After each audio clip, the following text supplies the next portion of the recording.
Muy bien, buenas tardes a todos y a todas. Bienvenidos a este espacio a la distancia del Instituto de Estudios Judiciales.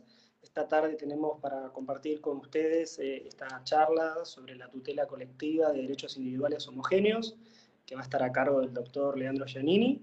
Esta actividad fue organizada por el Instituto de Estudios Judiciales a través de su Consejo Departamental en San Nicolás, junto con el Colegio de Magistrados y Funcionarios de San Nicolás, el Colegio de Abogados de San Nicolás y el Ateneo Bonaerense de Estudios Procesales. También cuenta con el auspicio de la Asociación Argentina de Derecho Procesal. Así que bueno, para dar inicio a la actividad vamos a escuchar a la doctora Amalia Fernández Balvis. Bueno, buenas tardes, doctor Giannini. Tengo el gusto de presentar al doctor Leandro Giannini, abogado y especialista en Derecho Procesal Profundizado. Es doctor en Ciencias Jurídicas y profesor titular ordinario de Derecho Procesal y director del Instituto de Derecho Procesal de la Facultad de Ciencias Jurídicas y Sociales de la Universidad Nacional de La Plata. Es docente de posgrado y disertante en diversas conferencias y jornadas sobre problemas e instituciones del derecho procesal y de la administración de justicia.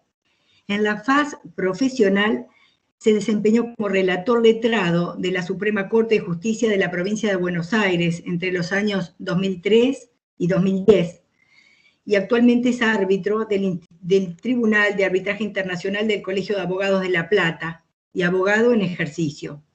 Entre sus obras y publicaciones pueden mencionarse sus libros La tutela colectiva de derechos individuales homogéneos, La Plata, editora platense 2007, que es la obra precisamente que ha concitado el interés para esta reunión. La mediación en Argentina, de Santa Fe, Rubinsal Culsoni 2005, el cerciorari y la jurisdicción discrecional de las Cortes Supremas en La Plata, platense 2016, los procesos colectivos en el derecho público argentino en coautoría con Francisco Berbic, Santa Fe, Rubinsal Culsoni 2019. Contra la carga de la prueba, en coautoría con Jordi Nieva Fenol y Jordi Ferrer Beltrán, Madrid, Marcel Pons, 2019. La Corte Suprema, actualidad y funcionamiento, propuestas de reforma, Buenos Aires Editores del Sur, recientemente publicado en 2021. Asimismo, es autor de distintos artículos y trabajos de investigación en temas referidos a la teoría general del proceso y al derecho procesal civil, publicados en revistas nacionales e internacionales. Entre sus principales áreas de trabajo, el doctor Giannini exhibe los procesos colectivos y los litigios complejos, los recursos ordinarios, extraordinarios y actuación ante las Cortes Supremas, y el razonamiento probatorio, como así también la reforma y modernización de la justicia civil. El doctor Giannini, amigo, lo hemos escuchado en disertaciones internacionales, es profesor invitado en otras universidades. He recortado muchísimo su currículum, Leandro, porque te sabemos muy preparado y un participante calificado en distintas jornadas. Así que te dejamos en uso de la palabra, doctor Giannini, lo dejamos hablar. Bueno, muchas gracias por la presentación, Amalia. Es un gusto estar en San Nicolás, entrecomilladamente. Para mí me encantaría estar por allí, he ido varias veces y hemos tenido intercambios académicos y profesionales en muchas oportunidades con esa ciudad, con ese departamento judicial y con ese grupo académico, así que siempre es un gusto estar de alguna manera presente en la región. Gracias también a Celeste de Lechea y a Camilo Fasano, que han trabajado en la organización y son, bueno, por lo menos fueron mis caras visibles para el intercambio referido a toda la organización, digamos, del encuentro, que ha sido impecable.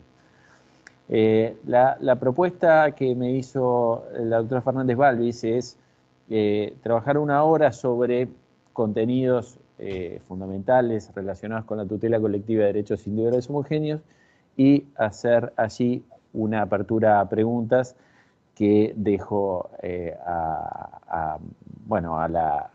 dependiendo del interés de quienes están del otro lado, para que vayan haciendo y vayamos intercambiando en el camino. Yo soy de los que no tiene problemas de todos modos en intercambiar en el durante, es decir, las nuevas tecnologías fuerzan a veces a que parece como que se superponen las voces y eso genera incomodidades y demás, es un precio razonable a pagar para que haya un diálogo también en esta clase de exposiciones. Si quieren también hacerlo así, no tengo problemas de hacer un hipervínculo en algún momento en el que ustedes consideren que hay algo relevante para aclarar ya ahí, para no tener que esperar a la fase de las preguntas para hacer la precisión que ustedes consideren. Así que, en mi caso, siéntanse libres de superponer su voz a la mía, si técnicamente se puede hacer o con las manos levantadas.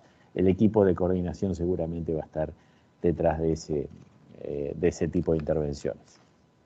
Entre tanto, les presento las ideas centrales que tenía ganas de conversar con ustedes hoy y dejo para las preguntas lo que seguramente va a ser temas específicos de consultas o de dudas relacionadas con este tema. Previo a la charla, conversando con la doctora Fernández Balvis, decía, bueno, cómo, digamos, hacemos alguna introducción conceptual de aquello sobre lo que estamos hablando, de modo de nivelar las expectativas y contenidos de la exposición para después penetrar en aspectos técnicos de la temática, responder afirmativamente, cosa de tener más o menos un panorama general, que todos sepamos de qué estamos hablando cuando hablamos de esto que hablamos. Una introducción. El tema efectivamente fue el tema general de mi primera obra, de mi primer libro, por eso siempre es un tema muy caro, muy querido para mí. No solo los procesos colectivos a los que le he dedicado mucha atención académica, mucha publicación y obras y libros, sino puntualmente la tutela colectiva de derechos individuales homogéneos, que siempre me pareció dentro de la tutela colectiva de derechos el tema más desafiante, por la simple circunstancia de tratarse de una acumulación concentrada de tipo representativa de la defensa de derechos divisibles, a veces patrimoniales, a veces extrapatrimoniales, pero que son individuales, susceptibles de apreciación, a veces pecuniaria, a veces no, pero de apropiación exclusiva por parte de cada uno de los miembros del grupo, y que se transforman en colectivos por las características comunes del origen de la lesión, el predominio de esas cuestiones comunes y la posibilidad de dotar al sistema de justicia de un mecanismo de acceso a la justicia o de tutela concentrada de pretensiones para evitar el colapso que produce la reiteración sistemática de discusiones potencialmente repetitivas o la ausencia de acceso de lesiones individuales susceptibles de apropiación exclusiva, pero que no van a llegar a juicio por problemas de accesibilidad materiales, como puede ser la falta de información, la relación costo-beneficio desfavorable, etc. Entonces, siempre me pareció que este capítulo era, de los procesos colectivos, era uno de los capítulos más desafiantes y más problemáticos. Lo era en ese momento, lo sigue siendo al día de hoy. En el año 2007 publiqué ese libro, que con una particularidad temporal que a veces he contado, no lo he dicho muchas veces, pero la verdad es que se dio en un momento muy particular. En el año 2007 parecía la Corte Suprema estar evolucionando hacia una jurisprudencia que oscilaba entre un criterio general tradicional que había sostenido antes de Alavi, como dice la persona que aquí está exponiendo, que está presentando, no sé si es Amalia o alguno de las expositoras, antes de Alavi, en el año 2007, Alavi es del 2009, había toda una discusión entre dos corrientes jurisprudenciales, una explícita de la Corte Suprema que decía los derechos individuales susceptibles de apreciación pecuniaria no son aquellos a los que la legitimación del artículo 43, segundo párrafo, se refiere, es decir, no hay legitimación colectiva para reclamar por la defensa de derechos, 1, individuales, 2, patrimoniales. Y otra jurisprudencia que decía, bueno, ¿y entonces qué es Aguera? Hace 10 años que usted dijo que el artículo 43 permitía a una asociación de grandes usuarios de energía eléctrica reclamar la inconstitucionalidad de un tributo de la provincia de Buenos Aires en su instancia originaria. Era difícil de entender cómo la misma Corte decía las dos cosas. Y había otros ejemplos que se podía manifestar como implícitamente contradiciendo eso que se decía en otras oportunidades en el seno de la Corte Suprema.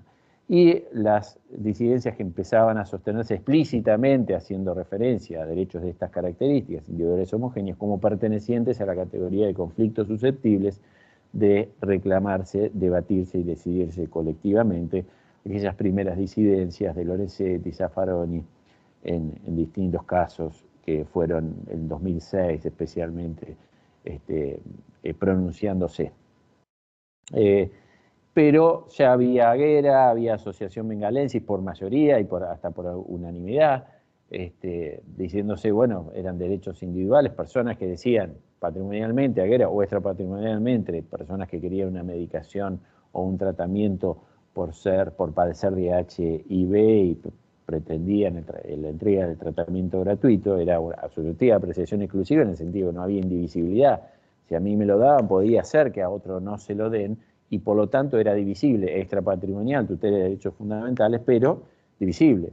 O la famosa discusión de los menores en comisarías, en Berbisky, que era una parte indivisible, no puede haber establecimientos carcelarios de las características infraestructurales y por lo tanto son indivisibles, y había otras que eran divisibles porque se referían a cada una de las detenciones, como las de un menor que está en la comisaría y tiene que ser sacado y puede divisible y personalmente ser distinguida la situación de esa de cualquier otra de las situaciones. Materialmente era posible esa división del remedio.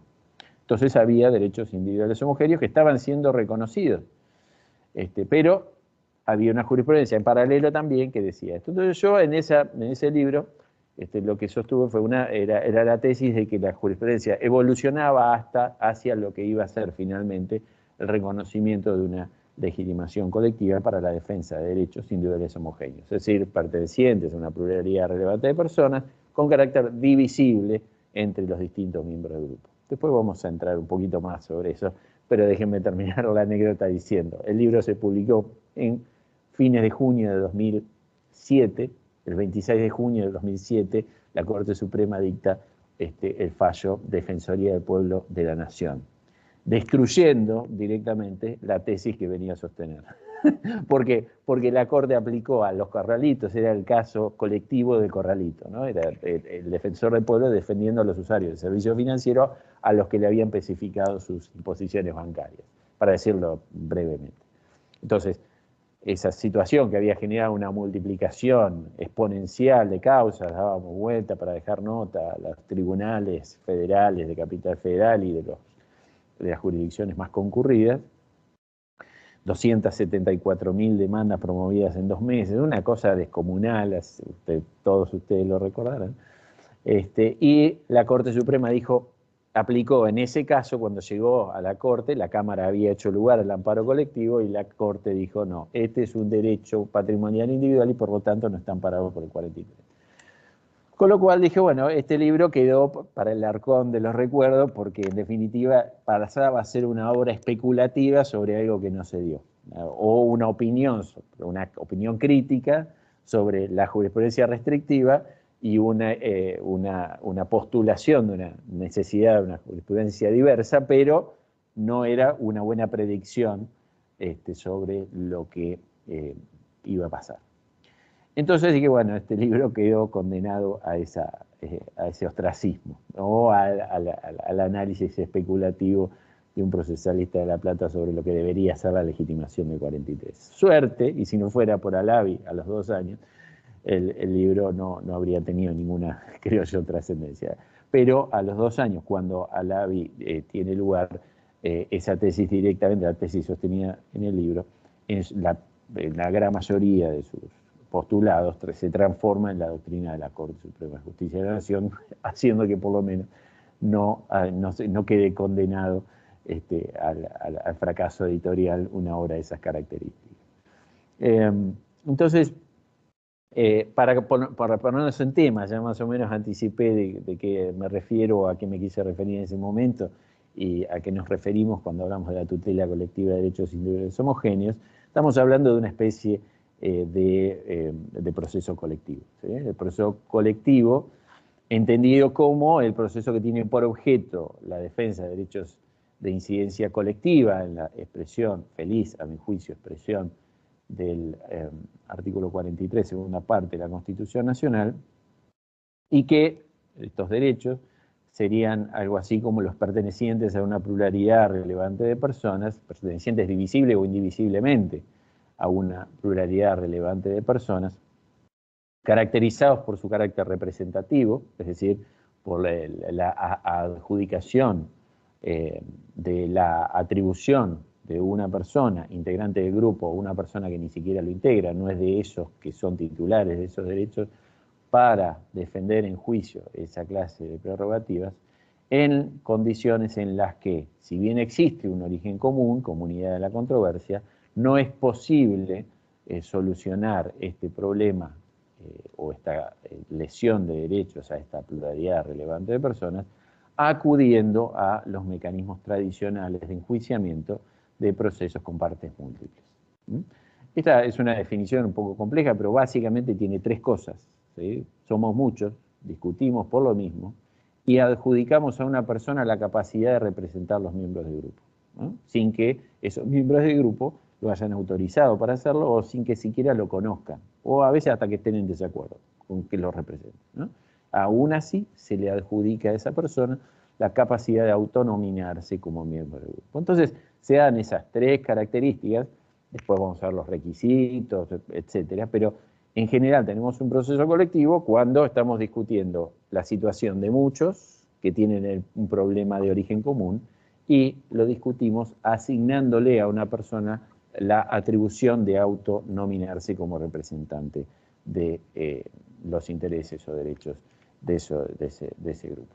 Entonces, se da esta situación, podemos decir, tenemos un proceso colectivo. Después lo vamos a precisar y demás, permítame por ahora sobrevolar el tema con esta definición genérica para después entrar más en detalle sobre los requisitos. Cuando la pertenencia plural corresponde indivisiblemente a los miembros del grupo, tenemos la defensa de derechos de incidencia colectiva correspondientes a bienes colectivos, dice Alavi. Antes se usaba la expresión los derechos difusos, ¿sí? O los derechos colectivos stricto sensu, en el sentido estricto de la expresión. Se da esa situación cuando tenemos que, por ejemplo, recomponer recursos naturales que fueron indivisiblemente perjudicados por la actitud contaminante de un grupo de personas o de una persona. Tenemos que recomponer un curso de agua que está contaminado porque 40 empresas la están contaminando, porque una empresa la está contaminando por cualquier razón. La recomposición de ese recurso natural va a ser un derecho a la recomposición del recurso natural perteneciente a 8 millones de ribereños de esa cuenca y pertenecientes indivisiblemente a ellos, en el sentido que el remedio obtenido a partir de esa tutela no puede ser distinto materialmente para cada uno de los que son titulares de esos derechos.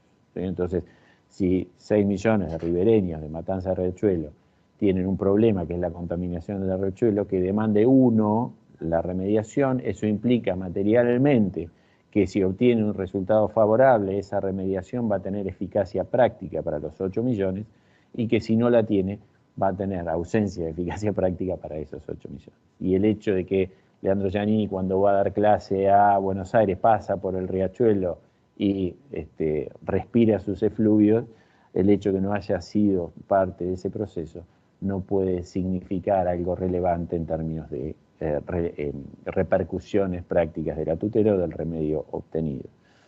Entonces, cuando hay situación de indivisibilidad, la tutela colectiva de derechos casi que se automatiza por el solo hecho de estar tutelando un bien de esas características, ¿no? Entonces, no hay tantos problemas de concebir al proceso colectivo como algo idóneo para tutelar este tipo de cosas, porque el solo hecho de ser indivisible y haber muchas personas transforma la pretensión en colectiva automáticamente. Entonces, no se requiere demasiado para decir, mire, en esta situación el proceso colectivo es admisible. Preveamos quién es el que puede ser, preveamos condiciones de legitimación, preveamos cómo ejecutar una sentencia, que es el gran problema en esa clase de procesos, pero en líneas generales, para admitir la tutela colectiva en esos casos, basta con decir somos muchos, ¿no? Es decir, lo que distingue a un liticonsorcio necesario del 89 del Código Procesal Clásico, ¿sí? Pretensión indivisible de más de una persona, y a un proceso colectivo de defensa de derechos difusos es la imposibilidad de constituir ese liticonsorcio, ¿sí? Si tengo una acción por la actividad de un grupo de vecinos que son condóminos, bueno, esos 5 vecinos van a ser litisconsortes pasivos necesarios, ¿eh? Si los actores somos litisconsortes, somos 3 dueños o los titulares de un edificio, bueno, el litisconsorcio va a accionar contra ese litisconsorcio. Ahora, si en vez de ser 20 unidades funcionarias somos 8 millones de personas, y si en vez de ser un problema de vecindad y volumen o malos olores, es un problema de solución de un curso de agua, va a haber la misma indivisibilidad, pero no puedo constituir el litisconsorcio que puedo constituir en el otro caso. Entonces, tengo algo indivisible, somos demasiado como para constituir un litisconsorcio, tengo un proceso colectivo. Después vamos a ver quién y cómo vamos a tramitar eso para que sea acorde con los principios constitucionales que rigen la materia. Ahora, en los individuales homogéneos, tenemos otros problemas que en estos casos de indivisibilidad no tenemos.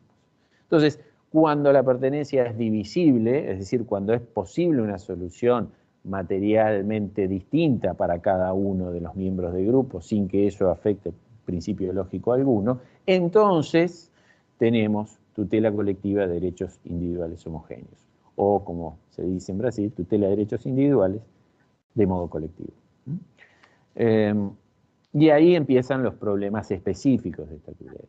El primer problema en el 2007, recién que en 2009 empezamos a tener alguna jurisprudencia mayoritaria, y en PADEC en el 2013 se aclara finalmente el tema, por mayorías y demás. La pregunta era, ¿los derechos individuales homogéneos son derechos de incidencia colectiva y por lo tanto están cubiertos por la legitimación colectiva? Porque si no lo son, todo esto es una especulación remota, ¿no? Y si lo son, ¿cómo hacemos para que establecer requisitos que acomoden la tutela a los fundamentos de la institución que estamos analizando y para preservar otros aspectos, derechos y garantías constitucionales que están en juego en esta clase de situaciones? Previo a eso vamos a ir puntualmente y va a ser el eje del análisis que vamos a hacer. Previo a eso, repasemos un poco cómo está el estado de situación actual en nuestro país de los procesos colectivos, de la legislación, la jurisprudencia y la doctrina en materia de procesos colectivos, en general, para después ingresar puntualmente a la tutela de derechos individuales homogéneos y a los aspectos técnicos. El estado de situación en Argentina, de los procesos colectivos, no en Nueva York, donde está la doctora, sino en Argentina es un estado de situación, digamos, intermedio, se podría decir. Argentina tiene una doctrina muy caracterizada en materia de procesos colectivos, tiene un corpus doctrinario académico que ha analizado con mucha precisión la mayoría de los problemas de los procesos colectivos y que es incluso considerado referencia a nivel comparado. Argentina tiene un nivel destacado a nivel comparado, regional, etcétera, sobre cómo analizar las instituciones del proceso colectivo. También, especialmente a partir de Alavi, antes evolutivamente, pero desde Alavi se podría decir con una ampliación geométrica exponencial, la jurisprudencia ha tenido un desarrollo muy importante, muy significativo,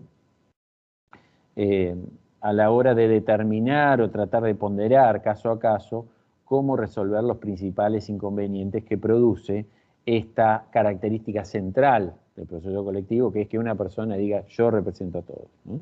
Entonces, cómo a partir de eso, cómo se solucionan problemas de competencia, de legitimación, de trámite, de notificaciones, de control de la actuación del legitimado colectivo, de sentencia colectiva, de los alcances de la cosa juzgada, de la forma de liquidar los daños individuales cuando tengo la condena genérica, de que si puedo llegar a acuerdos, si no puedo llegar a acuerdos, si vamos a la mediación, si no vamos a la mediación, y así sucesivamente. Y esa inmensidad de problemas que produce el hecho de que, digamos, a diferencia de lo que pasa en la lógica tradicional, donde yo soy responsable por la culpa ineligiendo, si elijo un representante que me representa mal, es culpa mía por haberlo elegido, pero básicamente toda la actuación de ese representante me va a hacer, va a ser directamente absorbida en mis hombros por el hecho de haberlo elegido.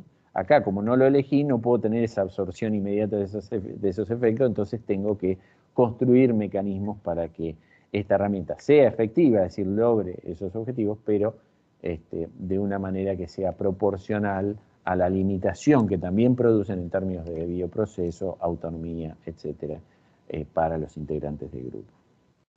Entonces, todas esas ponderaciones en nuestro país la ha hecho fundamentalmente la jurisprudencia, o buena parte de esas ponderaciones la ha hecho la jurisprudencia, con la ventaja que además lo ha hecho la jurisprudencia de superiores tribunales, de importantes tribunales, no solo en los tribunales de primera instancia, que se ven sometidos cada vez más a este litigio, no solo a los tribunales de alzada, sino la Corte Suprema, la Suprema Corte de la Provincia de Buenos Aires, el Superior Tribunal de Córdoba, distintos superiores tribunales del país han tratado mucho de estos temas sentando así doctrina, que si bien puede no ser infalible, en algunos casos hasta puede tener problemas que los hacen sumamente criticables. Lo cierto es que esos tribunales se van pronunciando sobre esto. Entonces tenemos una doctrina que es reconocida, que ha tocado sistemáticamente estas instituciones o los problemas de esta institución. Tenemos una jurisprudencia incluso de superiores tribunales que han avanzado progresivamente en el análisis de los problemas que suscita caso a caso la tutela de esta clase de derechos. Y seguimos teniendo el gran problema, que es la opacidad legislativa en esta materia. Una sola ventaja, que tenemos una cláusula constitucional que reconoce lo que algunos denominan garantía del debido proceso colectivo o del acceso a la justicia en clave colectiva. Es decir, la garantía constitucional de que frente a situaciones de lesión de derechos de incidencia colectiva tiene que imponerse la posibilidad de debatir estos casos en clave colectiva a través del reconocimiento de la legitimación al menos de las personas que están en la Constitución, ¿sí? El afectado, el defensor del pueblo, las asociaciones que propenden a tales fines y tal vez el Ministerio Público si interpretáramos interés general como algo similar a la defensa de derechos de incidencia colectiva. Después, si quieren, también penetramos en ese debate. Pero por ahora lo que interesa es, tenemos una opacidad legislativa, digamos, caracterizada, una mora legislativa, como ha dicho la Corte Suprema en el caso Alavi, que es una constitución en mora que lleva más de 12 años, ¿sí?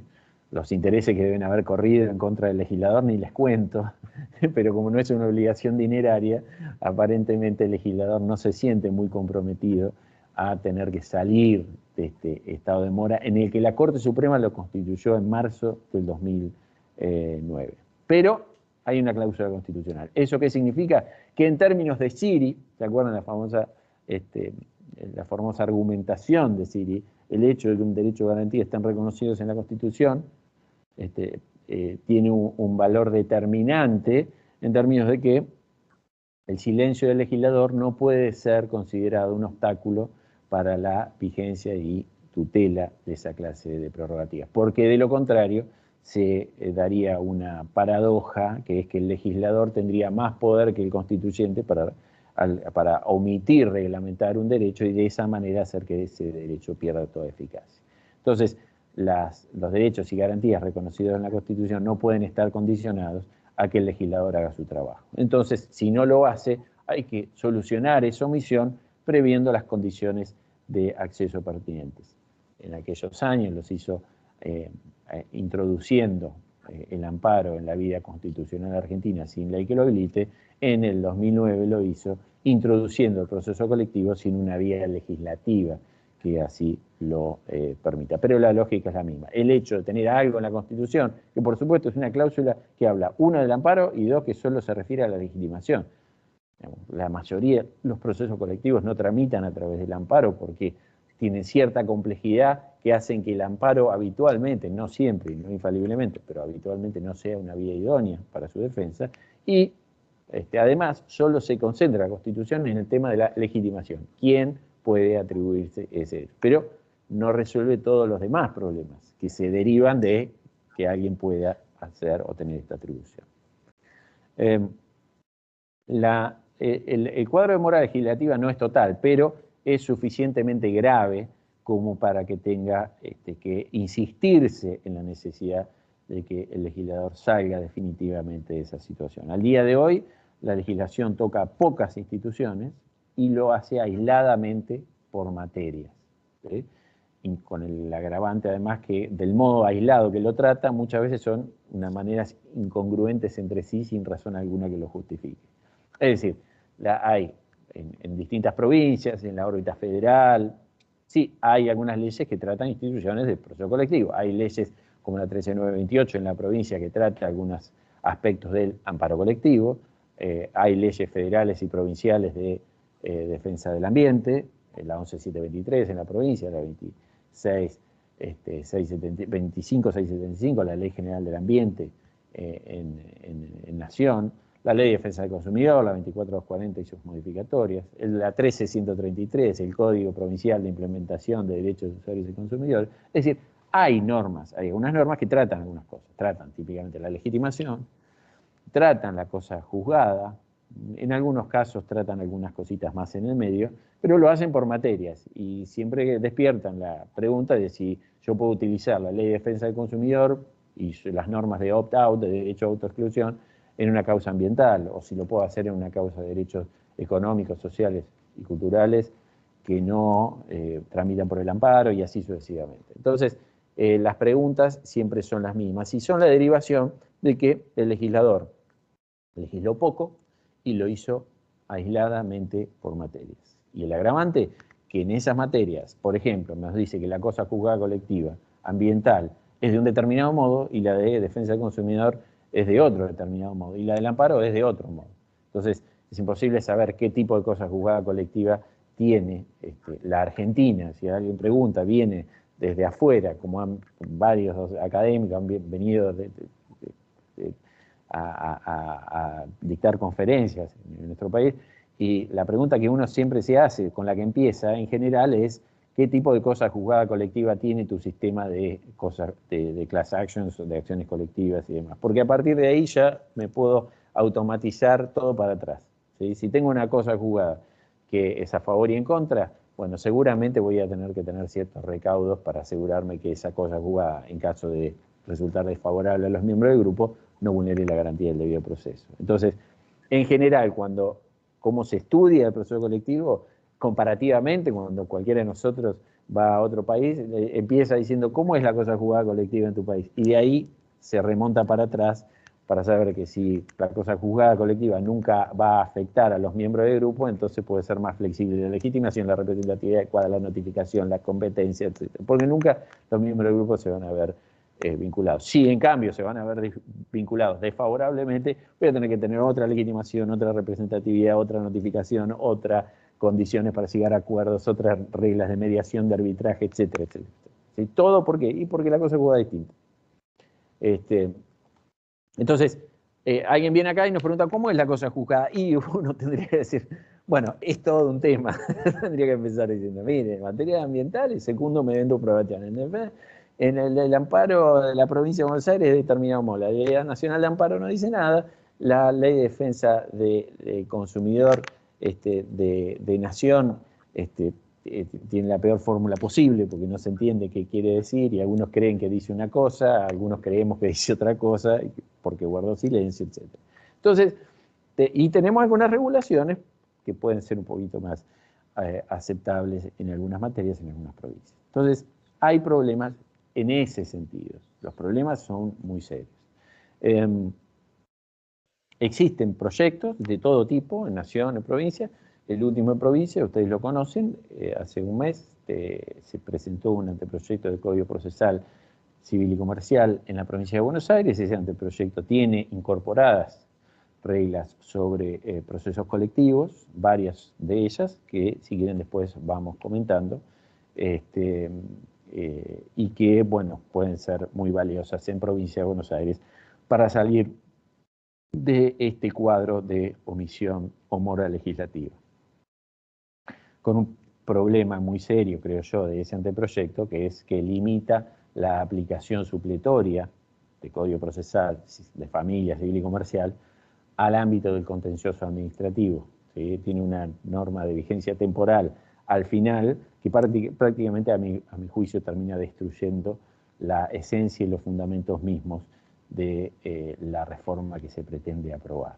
¿Sí? Un código con perspectiva de derechos, un código de la democracia, como quieran justificarse, es muy difícil que no se aplique a las controversias que rigen en el contencioso administrativo, porque una cláusula de ese tipo únicamente puede explicarse en un contexto en el que el Estado o las autoridades le temen a códigos que tienen esta perspectiva y que pueden llegar a enjuiciar predominantemente su conducta. ¿Sí?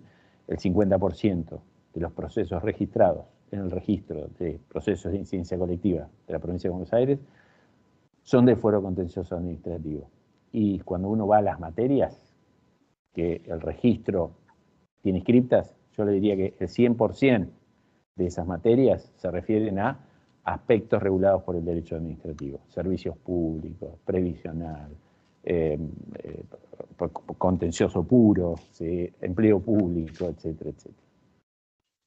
Bueno, pero no vayamos tan lejos porque eso es en definitiva el análisis provisional de una reforma que lo podemos hacer, una reforma posible que lo podemos hacer sobre el final cuya discusión recién empieza. Vamos un poco a la técnica del día a día de los procesos colectivos, los problemas del día a día de los procesos colectivos.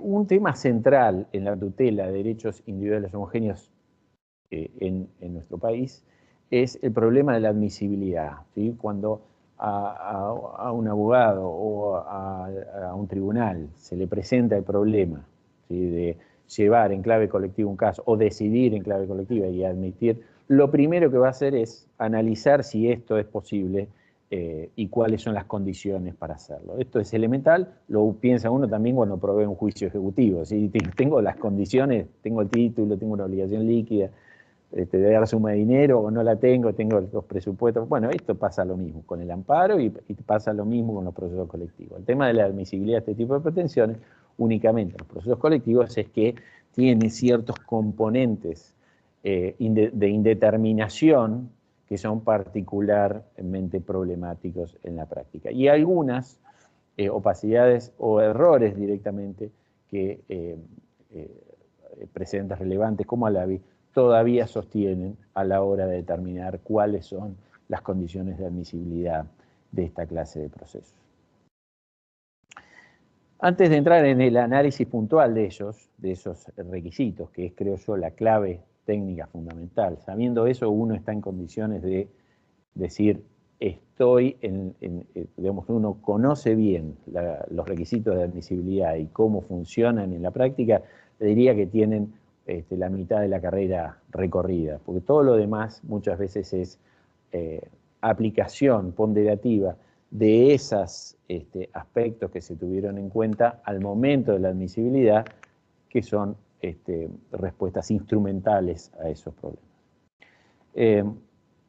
Especialmente cuando no hay norma. ¿Sí? Este es el problema. Cuando no hay norma tenemos que ponderar. ¿Sobre la base de qué ponderamos? Bueno, los requisitos de admisibilidad son, en definitiva, el producto sistematizado del ejercicio repetido de esas ponderaciones. ¿Por qué? Porque no hay normas, no tenemos un listado de requisitos.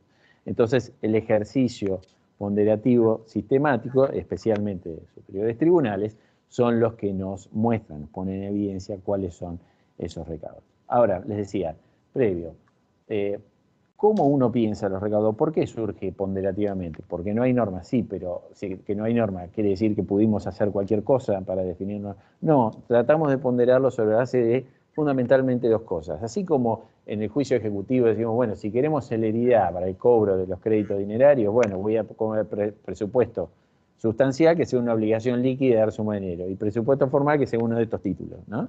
Entonces, ¿para qué? Para darle celeridad, que no estemos discutiendo más. No puedo incorporar ya en los requisitos aspectos que me van a trasladar hacia la otra discusión que quiero dejar para otro momento, ¿no? Entonces, asocio requisito con fundamentos. Requisito con fundamento del proceso de que se trata. Y eso pasa en todos los procesos que tienen ciertas condiciones de admisibilidad. El proceso colectivo no es una excepción a esto.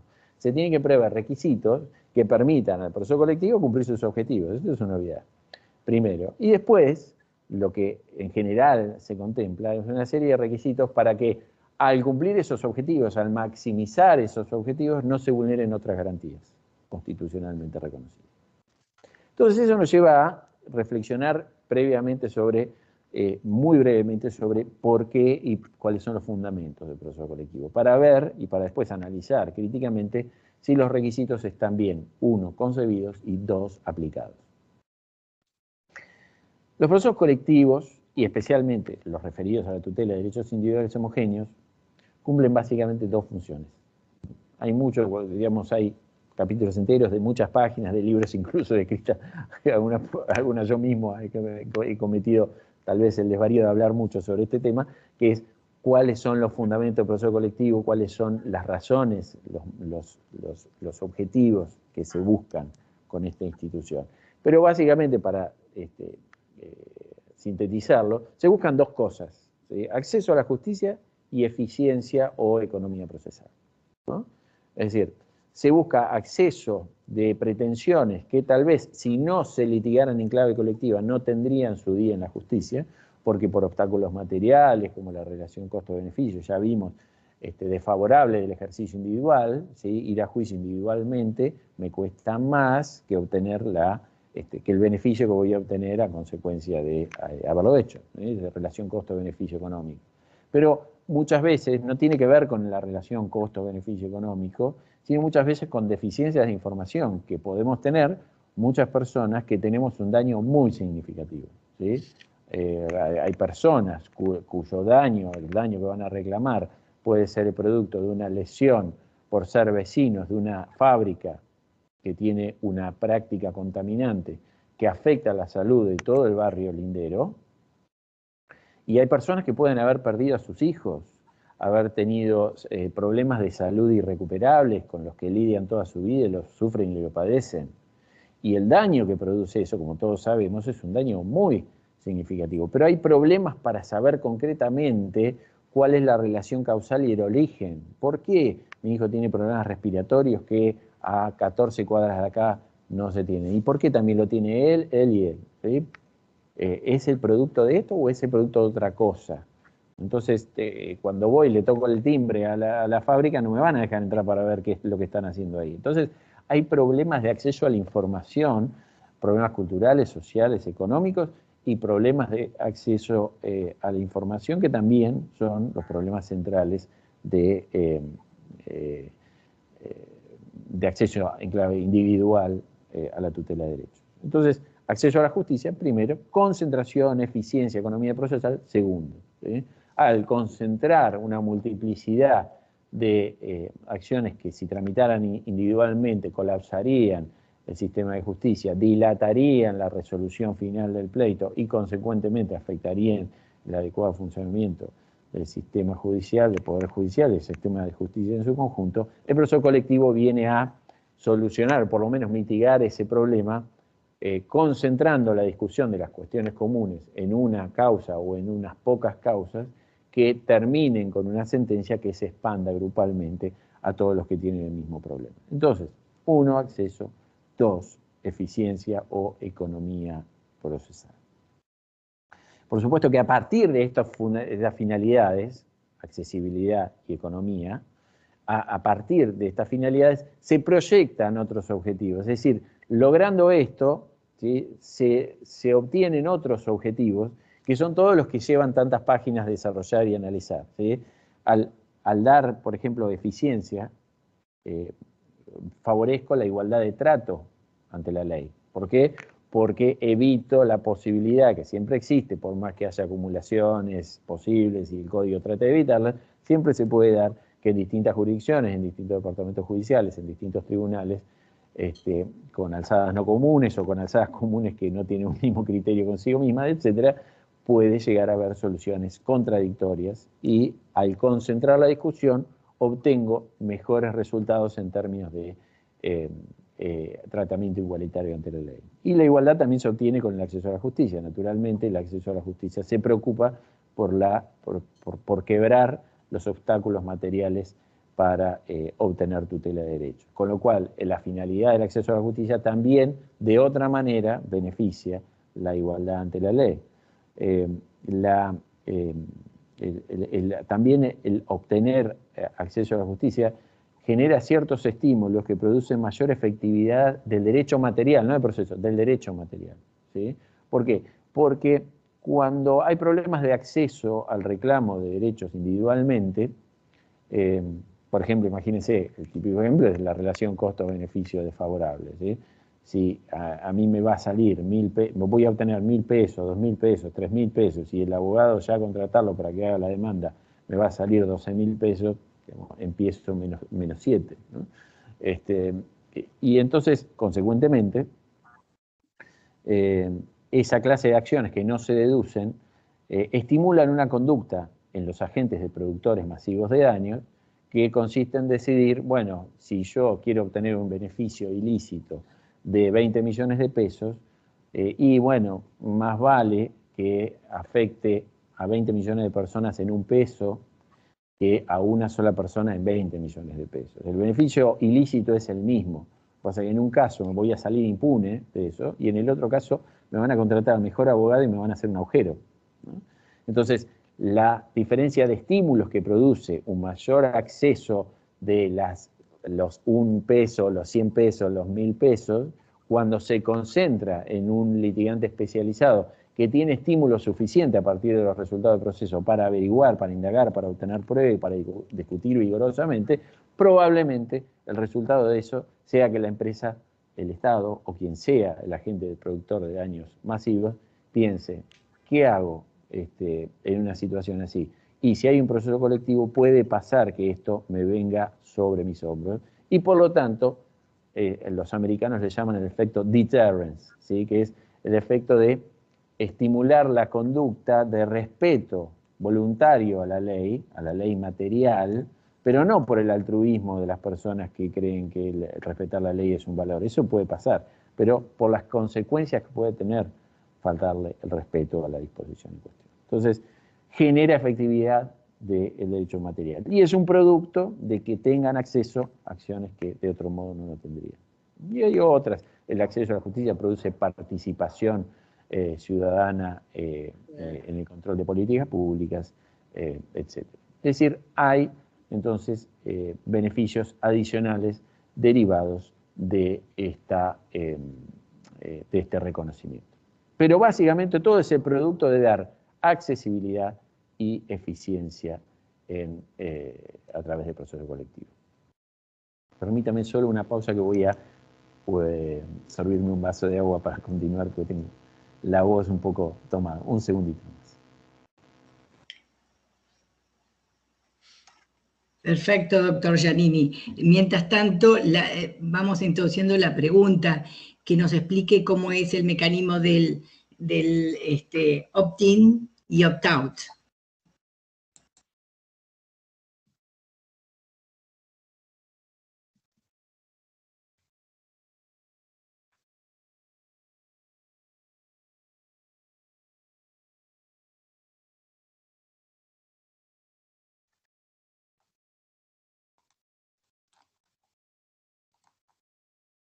Bueno, continuamos entonces.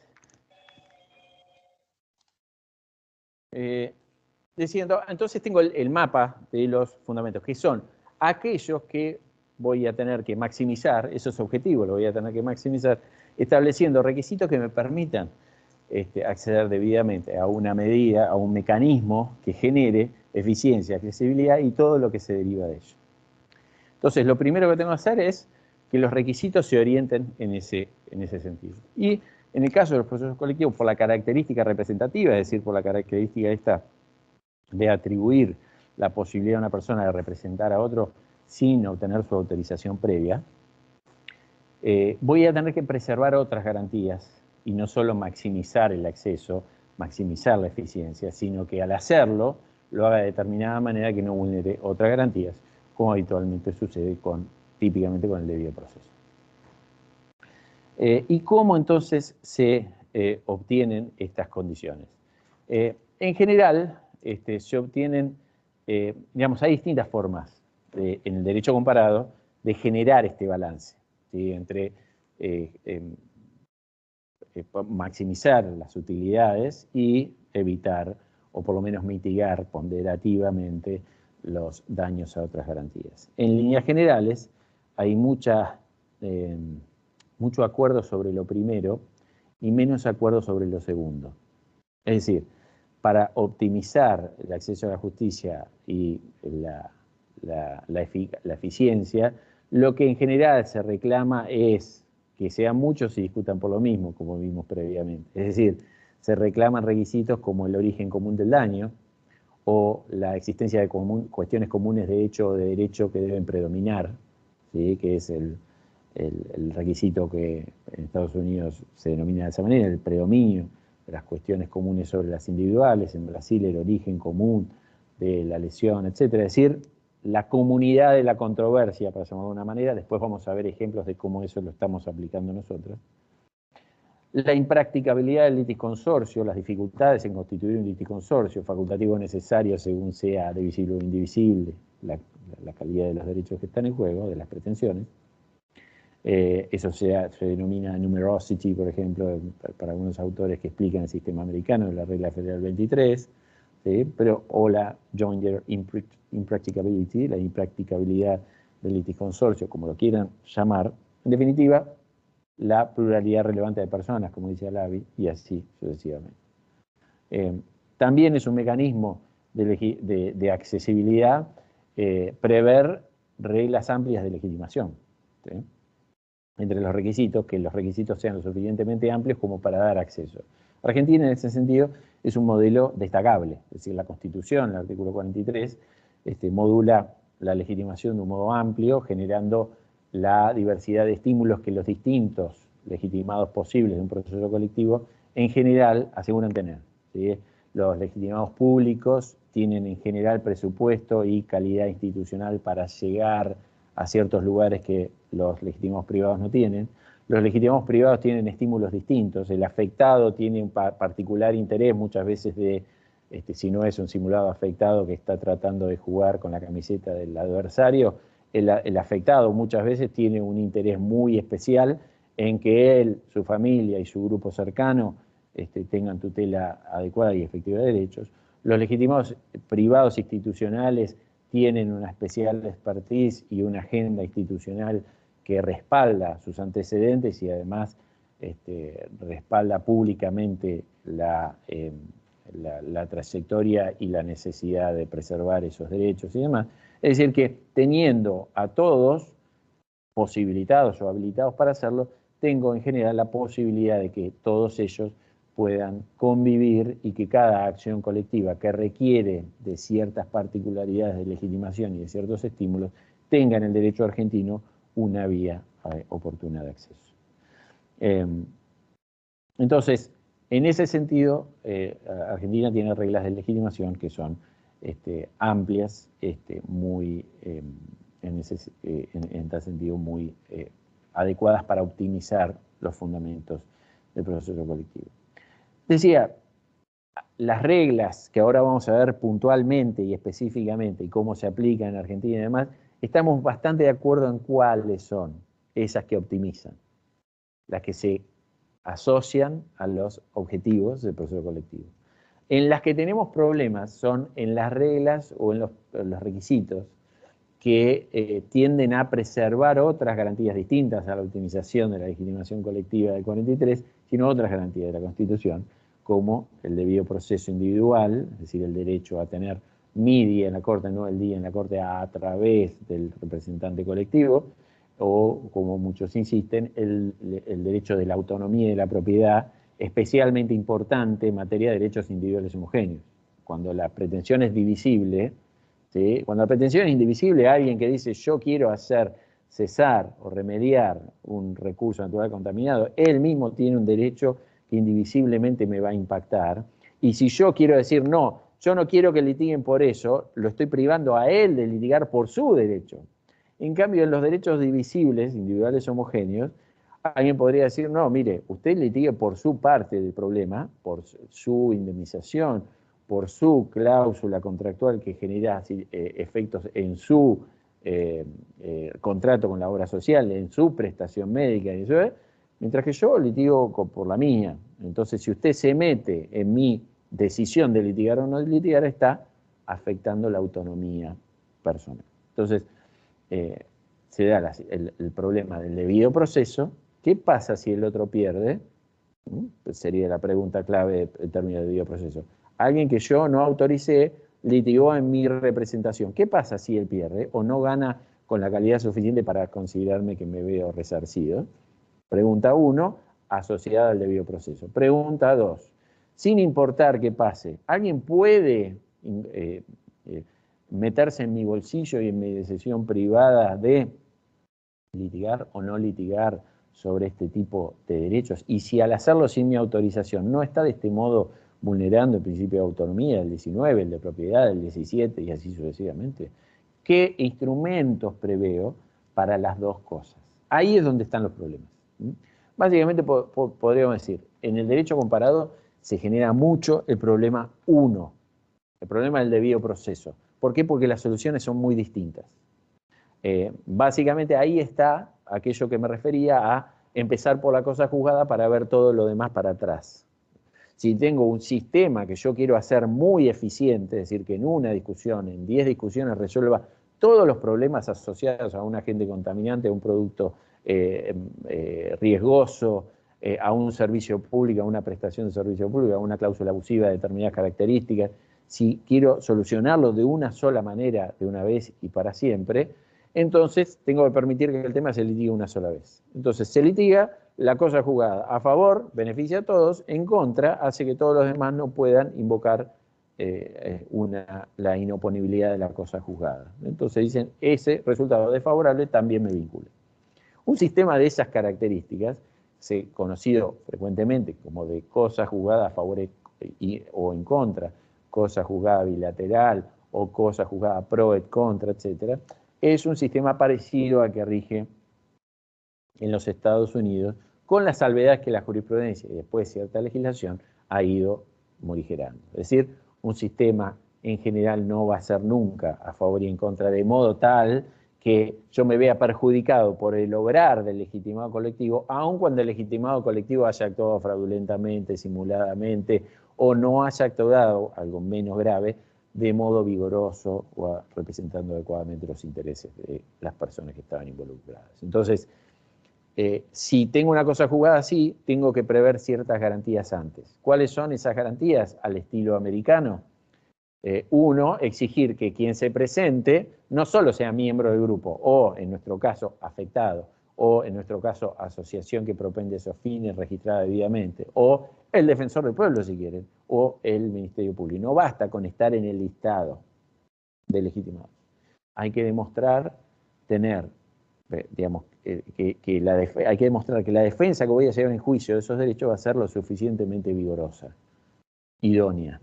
Y para eso existe el requisito de la representatividad adecuada. La persona que defiende esos intereses tiene que tener representatividad adecuada, tiene que defender vigorosa e idóneamente, tiene que actuar de modo tal que nadie desde el costado pueda decir, mire, si yo hubiera actuado hubiera ganado, y este perdió, ¿no? Pero no como un resultado, porque como se exige antes, uno lo estima qué tipo de defensa va a ser.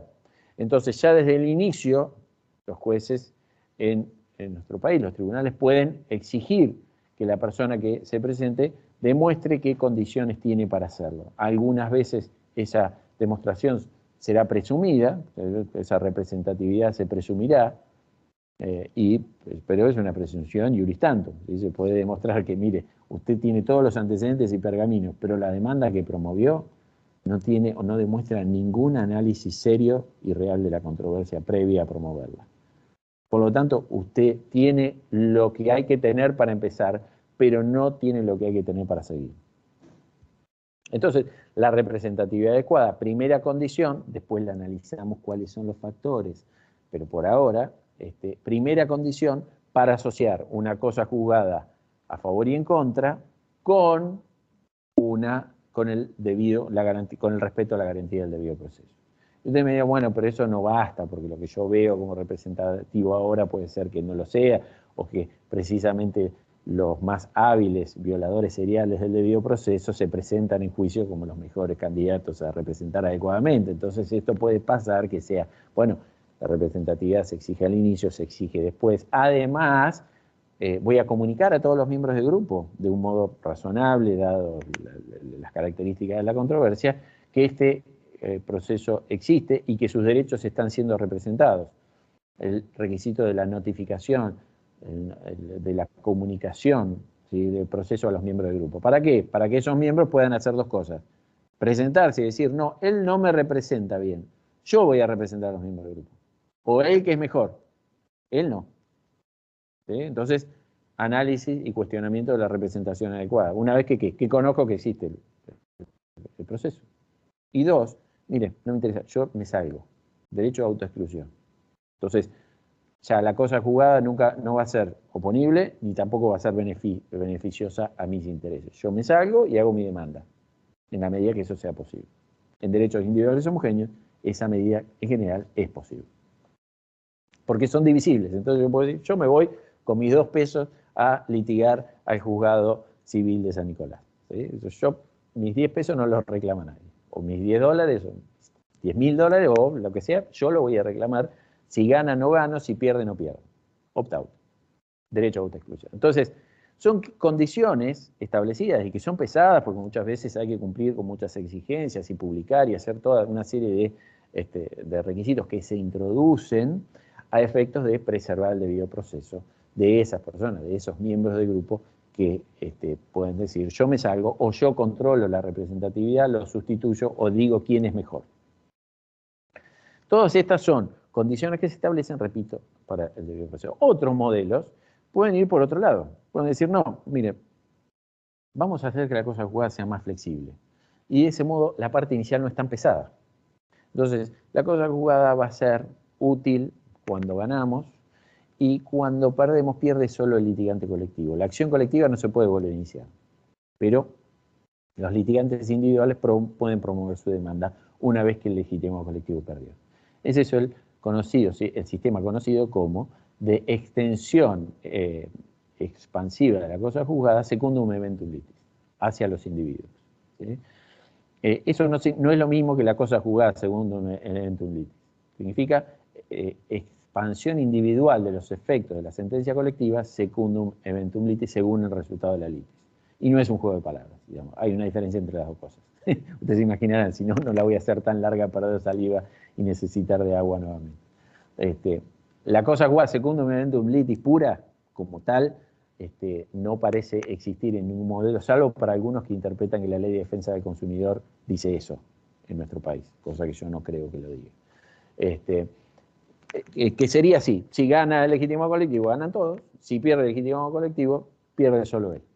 Por lo tanto, se puede reiniciar A, la acción colectiva, B, todas las acciones individuales de las personas afectadas. Ese sería un sistema secundum eventum litis según el resultado de la litis. ¿Sí? Extraído terminológicamente de la doctrina italiana y muy implementado formalmente en el Código de Defensa del Consumidor brasileño, que juega armónicamente con la Ley de Acción Civil Pública y por lo tanto hacen un combo de tutela colectiva de derechos individuales homogéneos global de toda clase de derechos. ¿Cómo rige en Brasil esto? No, es la expansión colectiva, la expansión individual del mandato colectivo es secundum eventum litis. Quiere decir que si el litigante colectivo gana, todos los integrantes individuales pueden liquidar individualmente su acreencia, pongámosle que sea patrimonial o pecuniaria. Si pierde, la acción colectiva no se puede reiniciar, pero las acciones individuales sí se pueden reiniciar. Entonces la sentencia colectiva es la que tiene efectos sobre los individuos secundum eventum litis, y no la sentencia tiene efectos secundum eventum litis. Es decir, esto último no hay ningún modelo que seriamente plantee una cosa así. En cambio, el otro modelo sí, el de la expansión a título individual, sí existen, y es una forma de alguna manera, alivianar el peso de la parte inicial del proceso. Como la sentencia colectiva no va a afectar a los individuos no tienen nada que decir si pierde el litigante colectivo, porque ellos van a poder promover su demanda y por lo tanto la representatividad adecuada y otros requisitos pueden ser atenuados, alivianados, etc. O no exigidos. Bueno, ahí tengo digamos, dos formas distintas de solucionar. Por eso digo, hay desacuerdo en el derecho comparado de qué hago a efectos de solucionar el problema del debido proceso. ¿Sí? Agravo el requisito de la representatividad adecuada, notifico, traigo a la discusión y demás, para después que la sentencia sea efectiva a favor y en contra de todos los miembros del grupo, o aliviano esa parte y flexibilizo, reduzco los alcances negativos de la eventual cosa juzgada, desacuerdo general global del derecho comparado. En el medio hay de todo.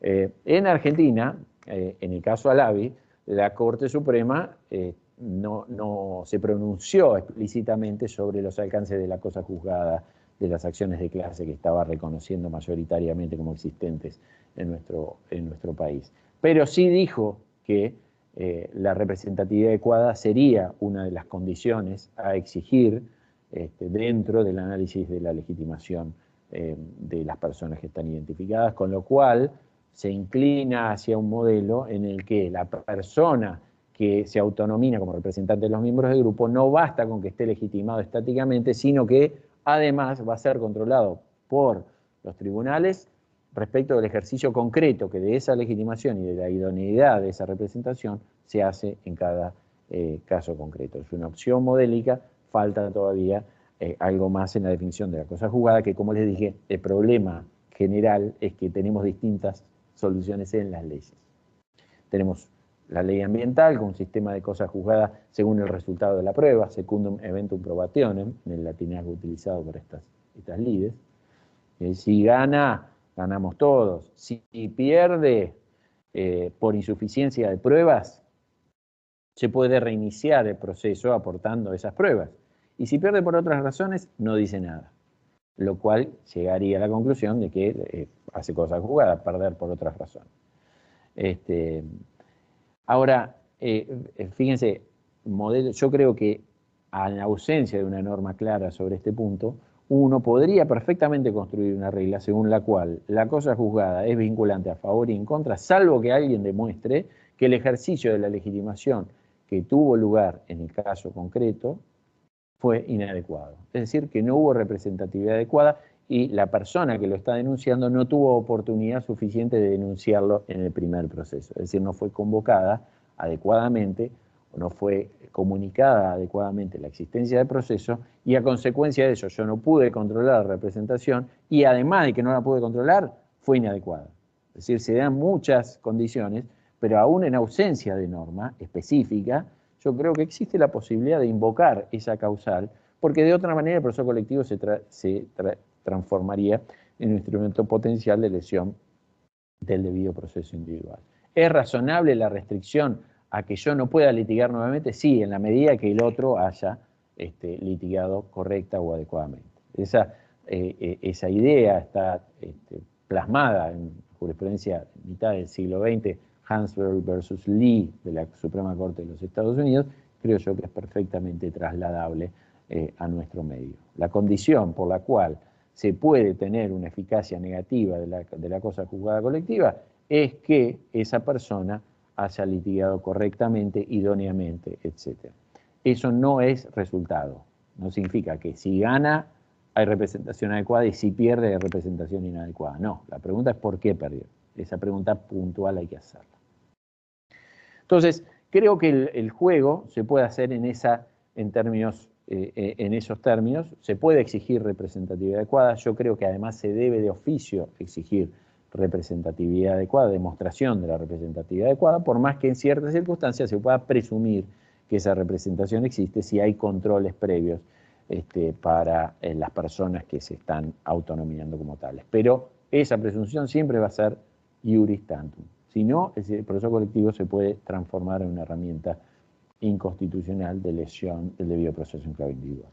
Pero no hay, el derecho comparado ya ha mostrado todas las cartas sobre este punto, ya todos los que estudiaron procesos colectivos fueron al show de títulos, todos vieron los hilos, ya se sabe todo sobre eso. Hay que optar por qué modelo uno decide promover, ¿sí? Y las razones por las que lo decide promover, ¿sí? En nuestro país se ha discutido mucho si la representación adecuada tiene que ser incorporada en los proyectos de ley que se discutieron, porque muchas asociaciones dijeron, no, yo al día de hoy litigo sin necesidad de demostrar ninguna capacidad, prestigio, experiencia, idoneidad, etcétera, y por lo tanto que me introduzcan unas condiciones de esas características hacen que la legitimación reconocida en la Constitución se limite irrazonablemente. Entonces algunos no quieren esa clase de controles y otros consideramos que esa clase de controles hacen precisamente que los que se quejan de esos controles sean los que mejor les va a ir en el análisis de la representación adecuada.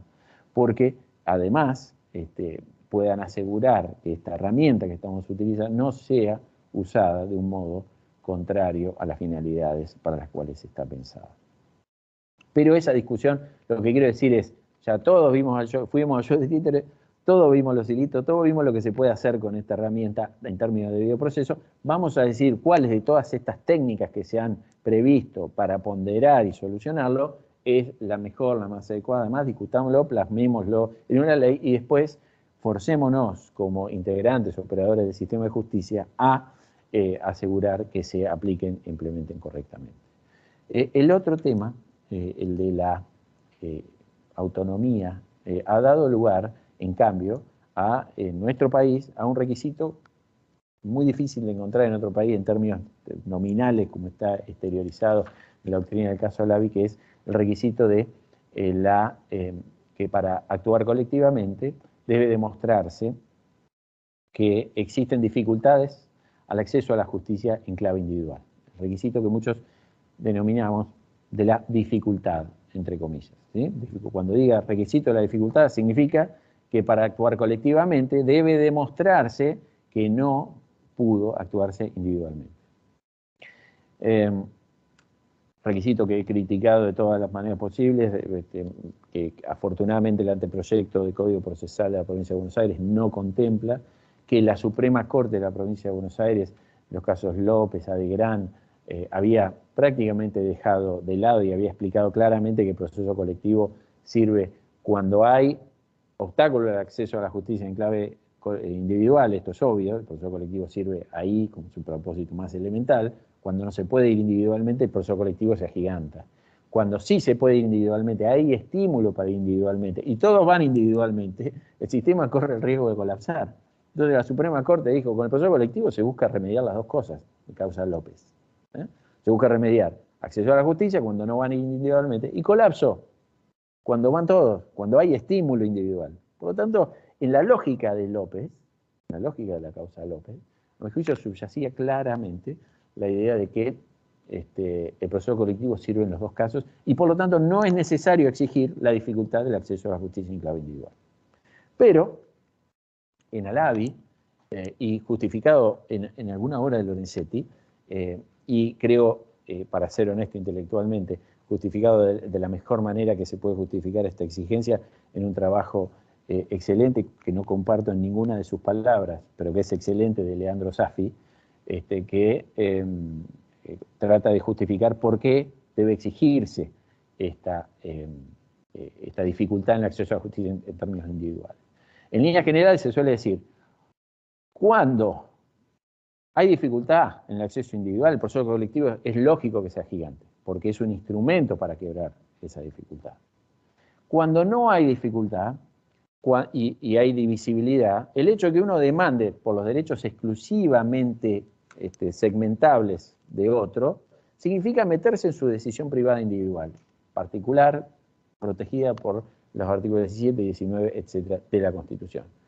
Porque alguien te está diciendo, se mete en mi bolsillo y me pone plata, me quiere poner plata. Y yo, el derecho de propiedad significa no solamente que no me saque mi plata, sino que nadie reclame por mi plata, ¿sí? O por mi casa, etcétera. Mi vecino no puede reclamar el desalojo de mi casa. Bueno, tampoco me puede, un usuario puede reclamar que me devuelvan la plata que me cobraron de más. Esa sería la lógica. Entonces, entonces, para que no se produzca ese efecto, exijo que haya obstáculos o dificultades de acceso a la justicia en clave individual. Porque en ese caso, como yo no sé y no tengo forma de actuar, no es que esa persona se está metiendo en mi decisión, porque yo no sé que esa decisión se puede tomar, ¿no? En cambio, si sé que esa decisión se puede tomar porque tengo un estímulo, porque me sacaron $10.000, no 5 pesos, por un seguro que no sabía que existía, no, me sacaron $10.000 porque los puse en el banco y no me los devuelven. Entonces, ese estímulo es plata, voy a conseguir abogacía y voy a actuar. Y si no actúo, es mi decisión privada, ¿no? Entonces yo digo, miren, esa interpretación me parece, irrealista, ¿sí? Y además desconoce el funcionamiento mismo de la herramienta que se analiza. El proceso colectivo de derechos individuales homogéneos, que es en los que se aplica este requisito, ese proceso colectivo nunca impone a alguien aceptar la legitimación del otro. Nunca nadie me va a meter la plata en el bolsillo y me va a poner plata si yo no quiero que me la pongan a esa plata. ¿Por qué? Porque tengo el opt-out. Yo digo, me salgo y ese no puede reclamar. Mis $10.000 son míos. Nadie puede reclamar por ellos. Opt-out. Está previsto expresamente, nunca esa decisión individual va a ser transgredida. Esa opción individual, esa autonomía personal va a ser expropiada por una persona cuyo altruismo se transforma en abrazador y omnicomprensivo. No, esa persona va a tener la autonomía de decir yo no quiero. Además de eso, la verdad, en la realidad es un poco irreal esa interpretación, porque parte de la idea de decir, miren, si cuando una persona no acciona individualmente, está diciendo en líneas generales, no, dejen que el banco se quede con mis $10.000, que lo use para que distribuyan dividendos entre los accionistas mayoritarios, que muchos de ellos están en el exterior y están disfrutando de su yate. No quiero mis $10.000. Que nadie se meta en mi decisión privada individual, ¿eh? No quiero esa plata, que distribuyan dividendos. Es decir, está presumiendo que el que no acciona individualmente lo hace no porque el servicio de justicia es un desastre o piensa que no va a tardar mucho, ¿verdad? No por esa razón. Piensa que lo hace diciendo estoy perdonando y generando esa dosis de impunidad individual a mi respecto, ¿no? Y eso simplemente no es cierto, digamos, es irreal que alguien actúe de esa manera por esos motivos. Entonces creo que el equilibrio entre la autonomía individual y la preservación de la finalidad del proceso colectivo se obtiene con un instrumento que permite esa individualidad y autonomía, el opt-out. No se puede presumir que sin opt-out yo no quiero reclamar y quiero que se queden con mi plata aquellos que produjeron el daño. Eso va como crítica puntual a una parte de los requisitos. Entonces, y voy a cerrar con esto, porque ya el tiempo es tirano y voy a responder preguntas. El punteo, ¿sí? Yo les dije, ¿qué es lo que hay que hacer cuando uno se presenta ante un caso de esta característica y tiene que cumplir con las condiciones? Yo les dije, la comunidad de la controversia, para hacerlo sintético, la comunidad de la controversia y la impracticabilidad del litisconsorcio. Lo de la impracticabilidad del litisconsorcio es un concepto jurídico indeterminado que tiene que responder a la pregunta ¿qué es pluralidad relevante de personas? Pluralidad de personas del litisconsorcio, pluralidad relevante de personas es impracticabilidad del litisconsorcio. ¿Cuántos son? 100, 1000. Hay países que han tratado de hacer, miren, más de 100 esa acción grupal, como en Colombia. Puede poner un número mágico, pero en realidad ese número mágico no existe. En el análisis de cuántos son demasiados o cuántos son muchos, sí es cierto que pueden invadir cuestiones relacionadas con, para constituir un litisconsorcio, no solo la cantidad de personas, digo, sino la dificultad de saber quiénes son. Por ejemplo, una acción de daños y perjuicios que se ha promovido contra las autopistas, acá de la autopista de La Plata a Buenos Aires, todas las autopistas del los corredores viales de la Ciudad de Buenos Aires, por las desinversiones que generan desgastes adicionales en los autos. Esos son daños que se le producen a los usuarios del sistema de peajes de las autopistas, pero en los cuales es prácticamente imposible saber quiénes son, porque nadie guarda su ticket y la empresa no controla quienes pasan por allí. Entonces, cuando yo digo, lo que sí puedo saber es cuántos pasaron, ¿no? Eso es, hay mucho anonimato, pero sí sé exactamente cuál es el daño global producido. Una acción que al día de hoy está ante la Corte Suprema de usuarios y consumidores del servicio de GLP, de gas licuado de petróleo, de las garrafas de gas, en las que YPF sostuvo durante una década aproximadamente una posición dominante que ejerció abusivamente. En la época de el 1 a 1, ¿sí? YPF vendía el gas licuado mucho más caro en Argentina que en el exterior. Acá no competía, en el exterior competía. Entonces afuera tenía precios más bajos que en Argentina, que no tenía competidores. Y cuando exportaba les decía, no podés, ojo, no podés, si te doy el gas, no lo podés traer de vuelta. No lo podés reimportar a la Argentina. Es decir, a vos te lo vendo a 10, pero como yo lo vendo a 12, vos no lo podés reimportar a 11 y competir conmigo. Cláusulas de prohibición de la reimportación. ¿Eso qué significa? Abuso de posición dominante. ¿Quiénes son los que compraron las garrafas en esa época? Imposible saberlo. Es decir, puedo tener una aproximación, pero no es como el servicio público de gas natural donde tengo todos los usuarios en un listado. Entonces hay situaciones de anonimato que impiden la constitución de ese litisconsorcio, concretamente, más allá de cuántos son. En este caso además eran muchos, pero más allá de cuántos. Quiero decir, juegan muchos factores. En el otro requisito, que suele ser el más problemático, es el de la comunidad, la homogeneidad de la controversia. Esto se le ha dado muchos nombres, el origen común, el hecho o grupo de hechos que son causa del daño producido en términos de Alavi, que es la causa común, el origen común, el predominio de las cuestiones comunes sobre las individuales, etc. Así se le suele denominar a la idea de exigir que accionemos grupalmente sobre la base de un problema común.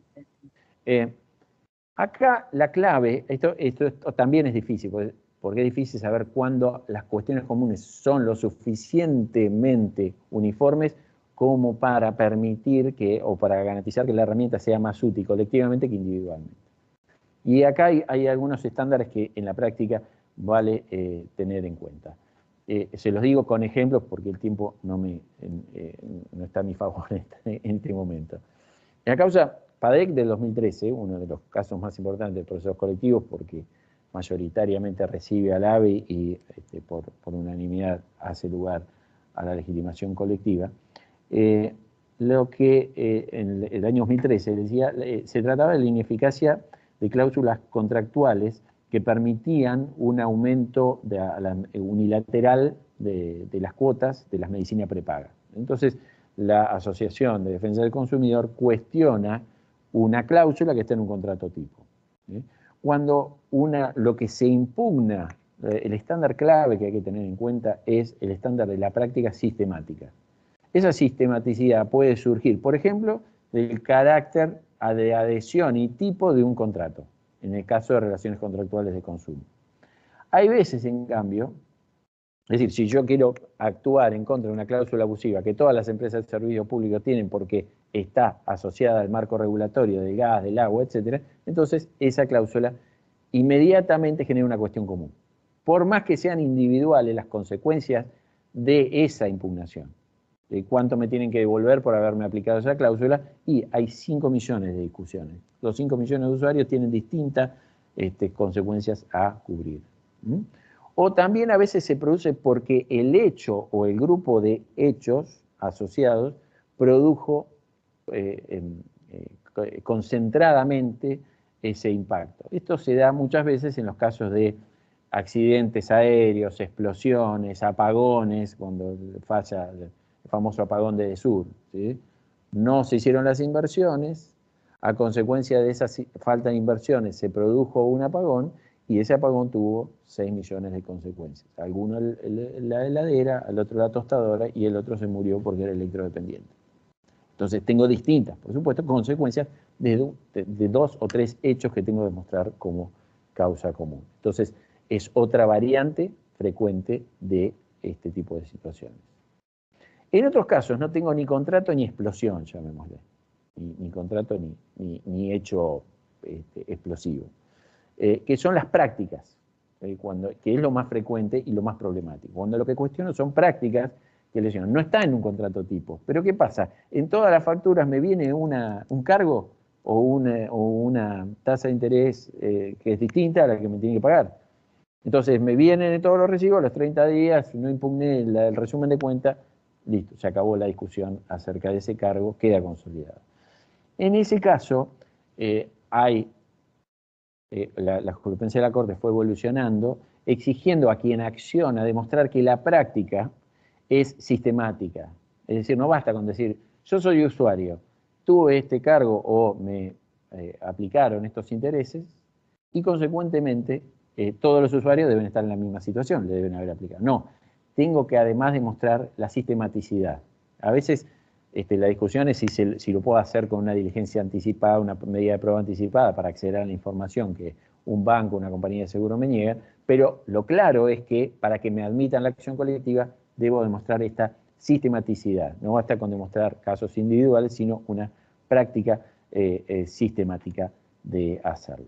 Ejemplo de esto, uno de ellos, Consumidores Financieros del año 2014, una asociación que accionó para hacer cesar una práctica consistente en que se le estaban cobrando intereses por primas no vencidas a los clientes de una compañía de seguro.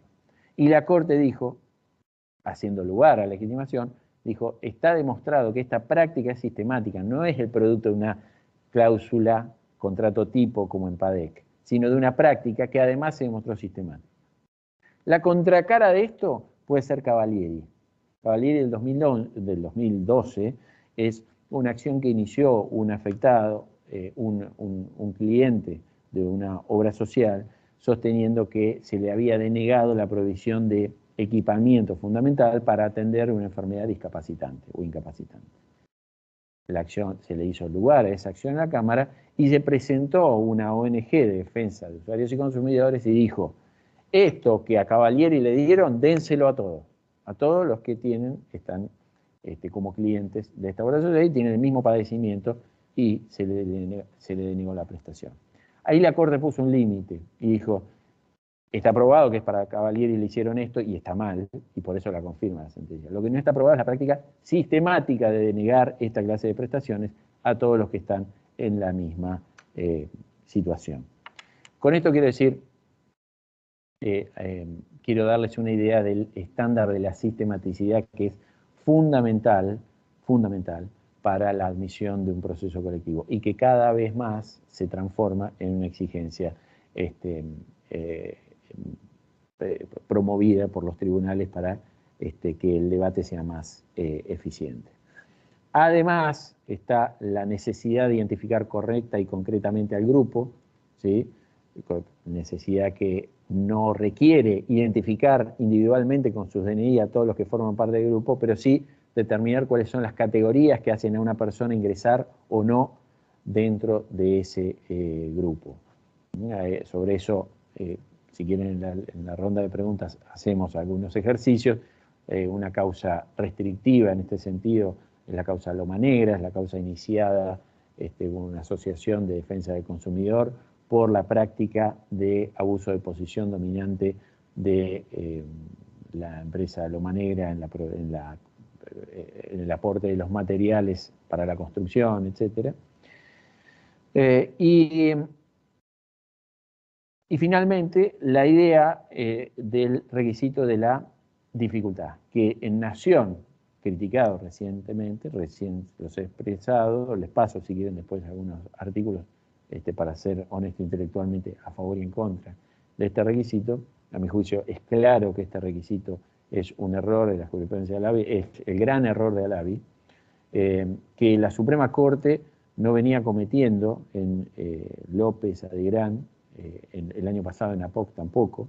Este año en Marazzato, por las inundaciones de La Plata, hubo una desestimación de la legitimación del actor individual que actuaba en representación de todas las personas que habían sufrido las consecuencias de las desinversiones del municipio de La Plata en materia de prevención de inundaciones, y ahí sí, dijo, puso un límite asociado a este requisito, con lo cual los alcances que parecían claros y abiertos de la jurisprudencia de la Suprema Corte empiezan también a ser problemáticos respecto de este punto. el código, el anteproyecto del Código Procesal Civil y Comercial que está en discusión actualmente, tiene un elenco de condiciones muy parecidos al que les acabo de señalar y no incluye este requisito de la dificultad, creo yo, de modo absolutamente acertado. Otros temas a considerar que no voy a tratar, porque lo voy a dejar para las preguntas, en derechos individuales homogéneos siempre van a ser los temas de competencia, ¿sí? ¿Quién de los miembros del grupo en qué lugar puede litigar y hacer una acción colectiva? ¿Sí? Si el banco es de la provincia de Buenos Aires y el usuario está en La Pampa, ¿puede un usuario que vive en La Pampa accionar por todas las personas que están en la provincia de Buenos Aires? ¿Sí? Competencia, por más que la legitimación esté clara, porque es el afectado, la competencia está en discusión, la competencia territorial en situaciones divisibles. La liquidación al final, ¿cómo hago para liquidar correctamente? La pregunta que siempre me hacen los jueces y juezas cada vez que hablo de derechos individuales homogéneos, ¿cómo hago para estructurar adecuadamente? Ya sabemos cuáles son los modelos generales, pero ¿cómo hago para que en una sentencia estructurarlo correctamente? La notificación, ¿cómo hago para comunicar a los miembros del grupo sin exigir una cédula a cada uno, al domicilio real de cada uno de los usuarios? ¿Sí? Si no, el acceso es imposible. Tengo 6 millones de usuarios y hoy Gardigonte me cobrará 800 pesos por cada cédula, 6 por 8, 48, parto de 480 millones de pesos de arranque de costo de litigar colectivamente, lo cual es absurdo, naturalmente. Entonces, ¿cómo hago para hacer una comunicación sin lesionar el acceso a la justicia? ¿Qué importancia tiene y cómo se desarrolla la actividad de los registros de incidencia colectiva, etcétera, etcétera? Como no tengo tiempo, esto se da en la maestría, lo damos en 34 horas, digamos, naturalmente tengo límite para hacerlo. El tiempo es tirano. Amalia, te dejo la palabra nuevamente, o a Celeste, para evacuar preguntas.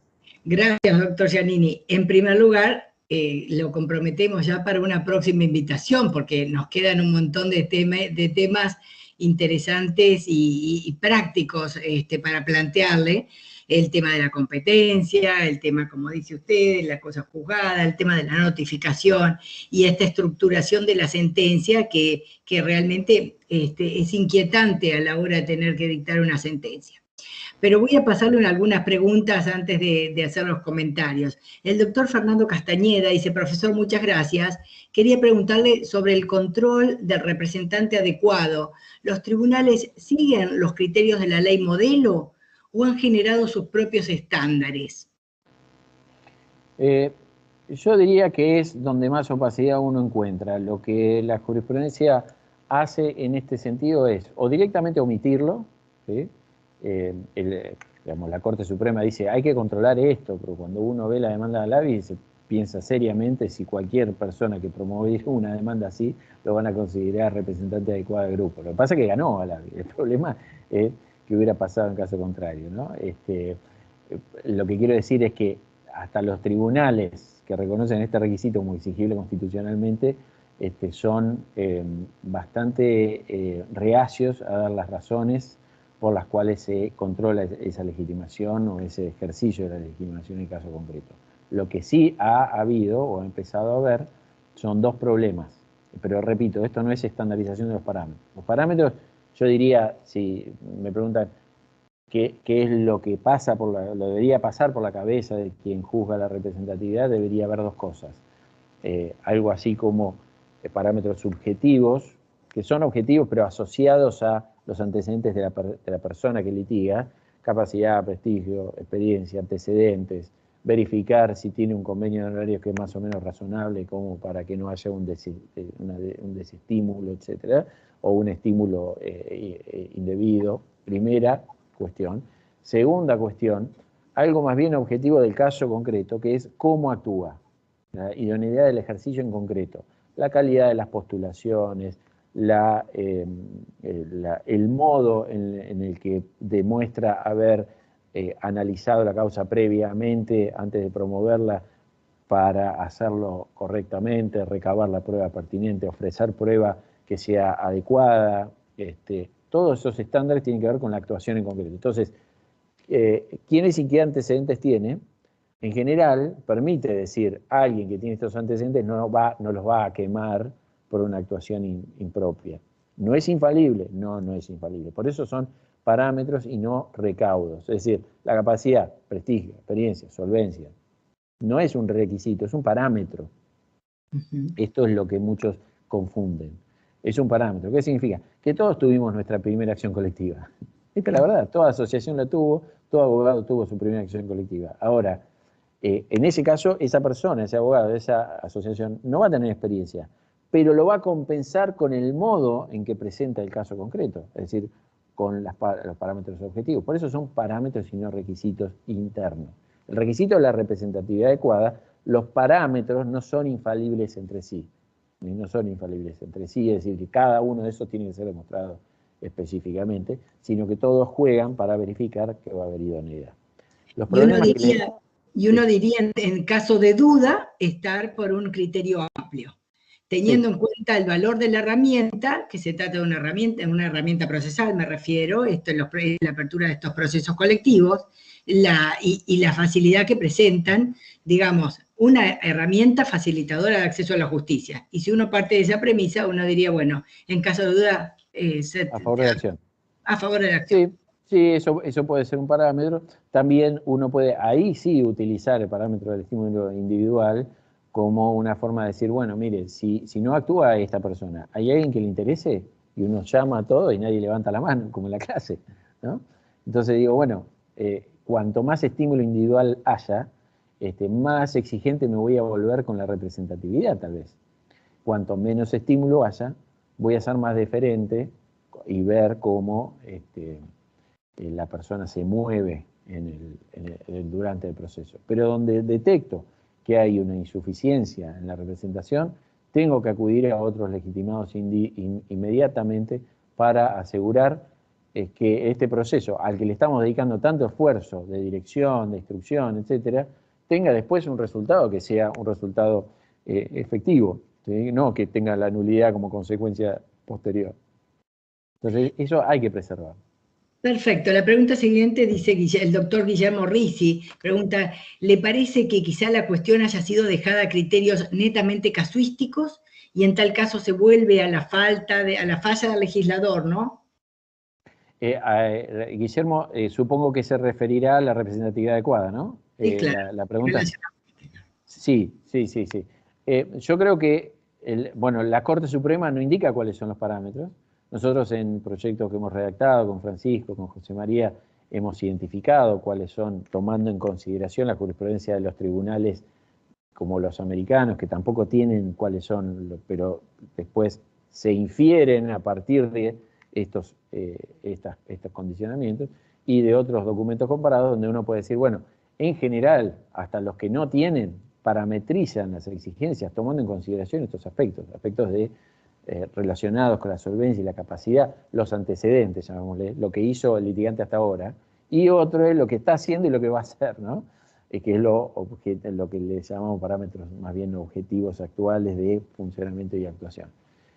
Entonces, lo casuístico siempre nos produce el problema, Guillermo lo sabe bien, es un conocedor del sistema de justicia y de los problemas que el proceso colectivo produce en el derecho administrativo, es que quedarse en la idea de que es solamente casuístico produce una amplificación demasiado grande de qué es lo que se va a tener en consideración. Entonces alguno va a pedir que tenga plata para tener prueba, otro va a pedir que tenga un doctorado en Harvard para que tenga experiencia, o otro va a pedir... Entonces, determinar esos parámetros de modo tal que sean ponderables entre sí y de conformidad, por supuesto, en las circunstancias del caso, para ver a partir de las circunstancias del caso cómo juegan estos parámetros, y otra cosa es decir, depende de las circunstancias del caso sin dar parámetros. Es como una discrecionalidad débil y una discrecionalidad fuerte en términos de working, ¿no?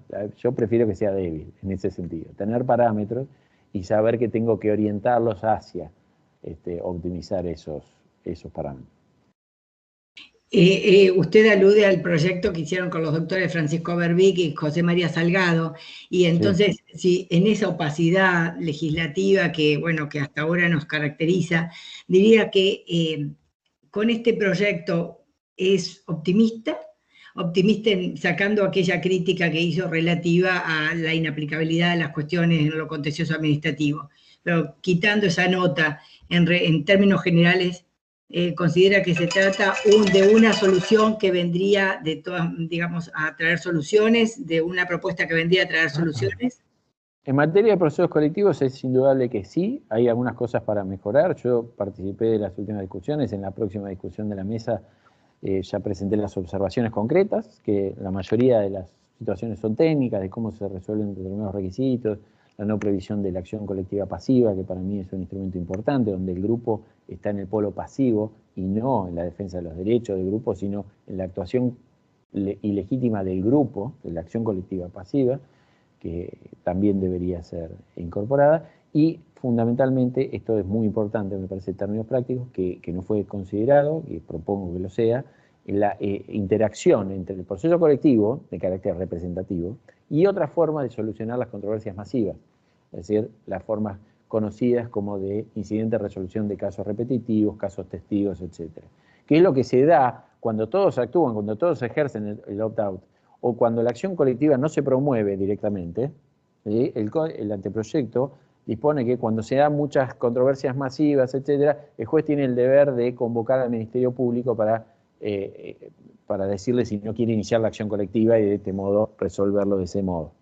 Pero creo yo que cuando el Ministerio Público no le ejerce esa acción colectiva, cuando no, finalmente la tutela colectiva no tiene lugar, o cuando tiene lugar pero todos optan por salir, se va a producir esa multiplicación tóxica de actuaciones reiterativas. Imagínense las 6 millones de personas diciendo la pericia sobre si La Plata hizo lo suficiente para prevenir las inundaciones, o si Edesur hizo las inversiones que debía hacer, y si eso fue la causa del apagón. Es una pericia compleja. 6 millones de veces la vamos a tener que hacer a esa pericia. O, digamos, la podemos, pongámosle, en ese caso fue colectivo. ¿Por qué? Porque no hubo estímulo individual y se promovió por la defensa, el defensor del pueblo de la Ciudad de Buenos Aires.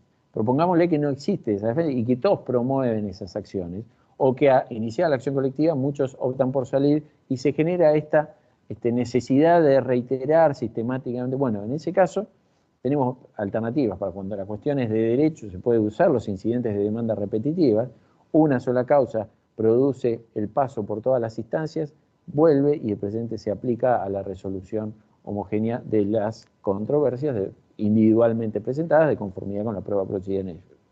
O cuando es un problema de prueba, la explosión de Río Tercero, otro ejemplo, cuando tenemos problemas probatorios, podemos utilizar mecanismos de litigio multidistrital, como tienen en Estados Unidos, en los que ciertos aspectos probatorios de cada una de las acciones promovidas por todo el país o por toda la provincia, ciertos aspectos probatorios se pueden concentrar a los efectos de su producción, discusión, debate y determinación. Bueno, este es el dictamen sobre qué pasó con la explosión. Este es el dictamen sobre qué pasó con las inversiones, ¿no? Este es.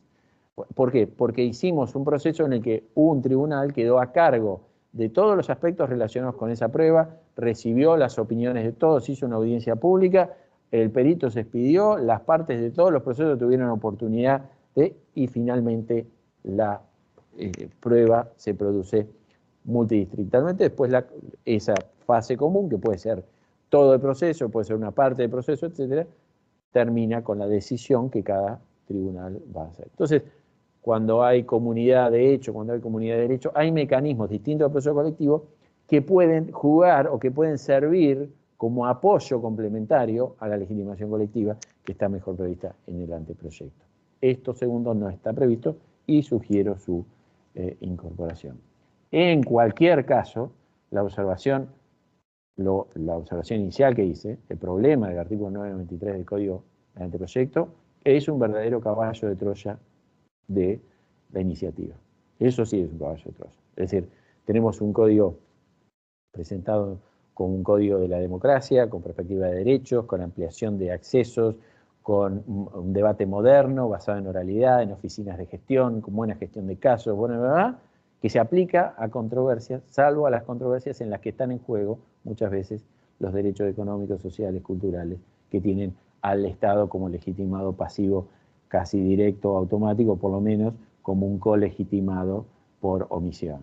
Entonces, en esas circunstancias que van a ir a contencioso administrativo, me parece absurdo mantener la vigencia del código viejo. La norma de vigencia transitoria dice, este código, ¿sí? el código viejo, el que derogo, va a conservar su vigencia como carácter complementario del código contencioso administrativo.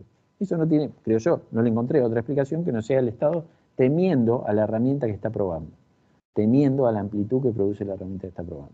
Y ese es un caballo de Troya. Eso es destructivo, porque todo lo demás, bueno, es técnico, yo lo definiría así, la acción colectiva pasiva, pero si le sacan al proceso contencioso la posibilidad de utilizar complementaria o supletoriamente estas herramientas, bueno, me parece demasiado artificial la distinción e incoherente entre la solución propiciada y los fundamentos del anteproyecto, que son valiosos. Clarísimo, doctor Giannini. Muchas gracias por su participación de esta tarde y queda nuestra invitación para otra jornada donde sigamos algunos de los temas pendientes que nos han quedado y que sin duda alguna resultan de interés para todos. Muchas gracias. Entonces cerramos con esta exposición en nuestra jornada de hoy. Gracias, Muchas doctor. Gracias. Gracias a todos los que Hasta luego. participaron. Hasta luego.